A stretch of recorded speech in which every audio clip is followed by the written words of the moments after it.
And then there were four. Happy holidays, everybody. We've officially made it to the semifinals, and we can only hope that it's a little bit more competitive than the quarterfinals were.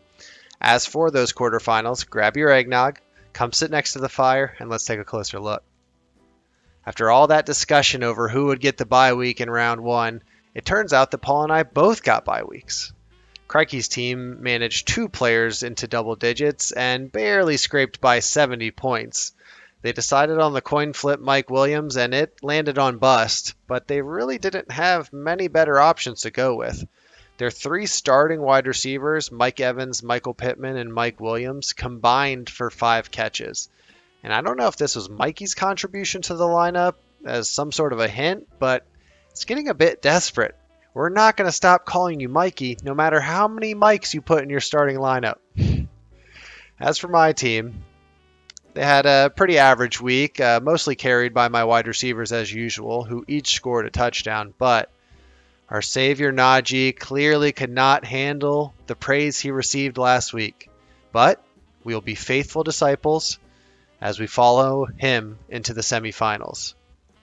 As for the second quarterfinal matchup, after sandbagging for the last 2 weeks, Chase decided to turn it on in the playoffs in the one game that mattered. Big games out of Jonathan Taylor and Brandon Cooks, but the cherry on top was really 13 points out of his punter. Can't complain about that. Brittany's team had okay games out of her 3 top 10 running backs, but they did not do enough to overcome the combined less than 8 points out of her tight end and 2 wide receivers. This outcome prevents the in-house matchup next week, but does ensure that Chase will face a skipper for the 4th consecutive week. A few notes from the consolation bracket. The 2 teams that were vying for the last playoff spot matched up and both performed terribly, which pretty much shows it did not matter who made it into the playoffs out of those 3 teams competing for the last spot, as none of them broke 80 points. Zach got the win in the next matchup while resting 2 players, and I guess that shows the power of Travis Kelce. Tim finally hitting his stride, breaking 100 for the 2nd time this season.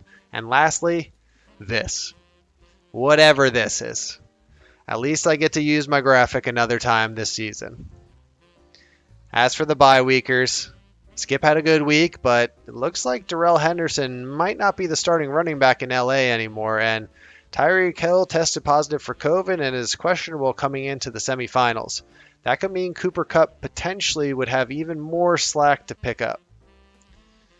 Paul had an okay week, but loses Chris Godwin for the season and now only has 2 healthy wide receivers on his entire roster.